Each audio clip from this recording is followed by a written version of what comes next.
Hello guys, good evening. This is me, Dr. Jayanti Ghosh. Today I'm starting with physiology. So in this subject you need to know that what is the weightage of this subject, which books to be followed, which is the ideal time, and how many times the revision should be done. So weightage, that is how much importance should you give to this subject, is that is 8 to 12 questions out of the 240 questions are asked from physiology, and the questions may be either direct question, that is fact based, or indirect question combined with microbiology and other subjects such as pharmacology and your physiology. The time taken to prepare this subject is 10 to 15 days, out of which 4 days are to be given for theory preparation, and for MCQs you need to give 4 hours a week. And how many times revision should be done? It is said that the more you revise, the more you become well versed with the subject. So 4 to 6 times is ideal for revising this subject. And when you should start preparing for this subject, that is third quarter, after 13 subjects of your NEET MDS, you can start with physiology. The first chapter we start with is GIT and liver, gastrointestinal system and liver. So in this chapter, what are the important questions that can be asked is saliva, the compositions of saliva, defense mechanisms of saliva, then about the various important ionic electrolytic balance in saliva, how does it help in protective mechanism, defensive mechanisms, then about fundus gland, what is the phases of gastric secretion, the different parts of esophagus, stomach, the fundic glands, the intrinsic cells of stomach, and pancreatic secretions, enzymes of pancreas, and the most important enzyme that generally comes in MCQs is chymotrypsin. Along with chymotrypsin, questions may also come from saliva and defense mechanisms of saliva. The pH of various enzymes, that is pancreatic enzymes. Then from bile to gallbladder, in which organ the bile is produced, and what are the 3 types of jaundice, what is the color of stool, the percentage of the bile pigments present in stool, which is giving it a color that is ranging from light yellow to brown, dark brown, blackish color, and even greenish discoloration, greenish mucus presence. So the reasons for each and every color of stool is very important. Then we come to the small and large intestine. So in this, the peristaltic movements is very important. And in digestion, the various phases of digestion, that is your oral phase, esophageal phase, and the rest. Then we come to this thing, that is how is the various phases of digestion being regulated, from which part of central nervous system. In PGI Chandigarh, the question had been asked, that is in which part of central nervous system is regulating the esophageal phase of digestion. Then we come to the respiratory system. In respiratory system, the transport of gases is important.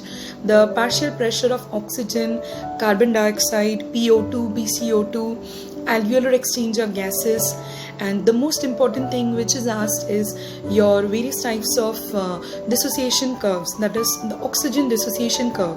On what factor the dissociation curve shifts to the left and shifts to the right, factors leading to an increase in PO2 or decrease in PO2, PCO2, PO2, and all types of lung volumes, capacities, exact volume, hypoxia, what is leading to a decrease in oxygen concentration, due to which there can be chest pain.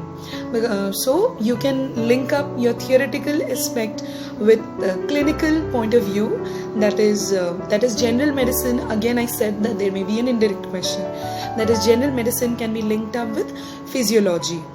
So hypoxia, the exact volume of oxygen that is decreased in case of hypoxia, the etiology of 4 types of hypoxias, the name, the color of oxygen or seen, then regulation of breathing and respiratory failure, the normal the normal concentration of oxygen while the breathing is regulated, and stressful breathing is important. Then respiratory failure, what are the factors causing respiratory failure, and surfactant, the composition of surfactant, that is the normal composition. Then we come to the next chapter, that is renal system, kidneys. The main unit of renal system is nephron. There are a lot of questions being asked from nephron. Where and in which part of nephron the sodium is absorbed, potassium is absorbed, glucose, from which part water is excreted out, your PCD, collecting ducts, and maintenance of partial pressure of various types of electrolytes, and renin-angiotensinogen mechanism, the normal composition of various types of electrolytes in kidney, then it is very important. And your glomerulus, why the name of the glomerulus is referred to as Bowman's capsule, what does it contain. So it is important, and various things you should refer it. Yeah, I forgot to tell you which book to refer for physiology. The book to refer for physiology is Sembulingam. If you have studied Sembulingam during your BDS examination, you can refer it to that book, or if you have referred to Guyton, you can also refer to Guyton. Then we come to the next chapter, that is muscles and neuromuscular junction. The types of neuromuscular fibers present in the neuromuscular junction, sympathetic fibers, parasympathetic fibers, the importance of synaptic junction, synaptic impulses being generated, importance of synapse, dendritic junctions, myelinated, non-myelinated fibers, action potential, the classification, the speed of conduction, single nuclei, multiple nuclei, polarization. What is the importance of action potential? There are a lot of questions being asked from action potential from PGI Chandigarh. Please, if you have taken your notebook, please do note it down. The role of acetylcholine, importance in neuromuscular junction, the importance in... So another thing is about nerve injuries, that is which are the different types of nerve injuries, neuropraxia, and electrical activity being associated with it. Next we come to the chapter that is cardiovascular system.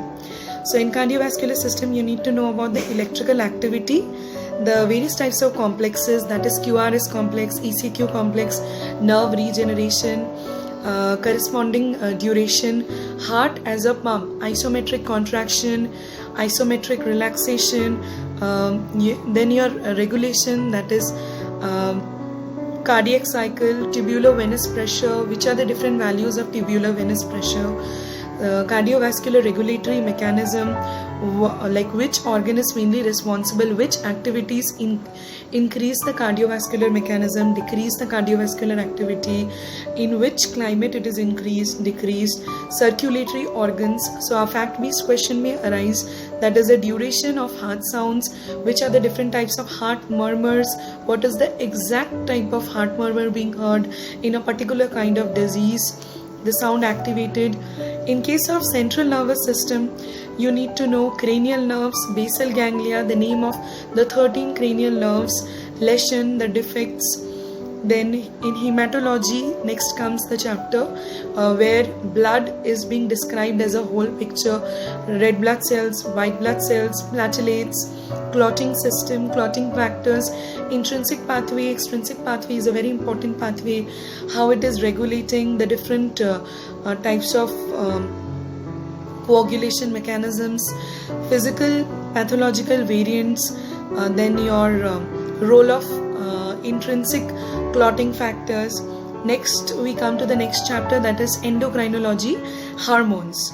What are the importance of various hormones, starting from the pituitary gland to the thyroid hormone to the female follicular hormone, your prostaglandin being secreted, and receptors and messengers, then your MCV, then comes your glucocorticoids, mineralocorticoids, effects of insulin on glucocorticoids, the interrelation, the interrelatory activities, then then there is your calcium and vitamin D metabolism, how the various hormones are regulating homeostasis in the body, and in which condition the various hormones are given as a supplement, and your structure.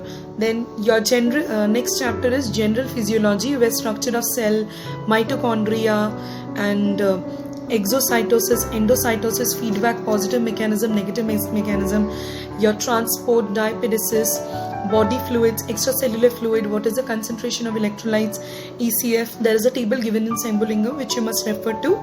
And edema, what causes edema, pancreatic hormones, different types of cells, that is alpha cells. I forgot to tell, in endocrinology, that is your different types of cells being associated with insulin, alpha cells, beta cells, pituitary hormones, anterior pituitary, the hormones secreted by anterior pituitary, posterior pituitary, T3, T4 being that is triiodothyronine, tetraiodothyronine being secreted by anterior pituitary, and in posterior pituitary ADH, that is antidiuretic hormone, oxytocin being associated with it.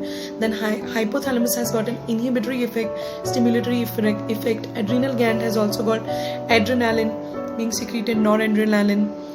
So in general, I can tell the important chapters in general physiology is nerve fiber classification, nerve conduction, action potential, skeletal muscle physiology, smooth muscle contraction, cardiac muscle contraction, sodium potassium pump.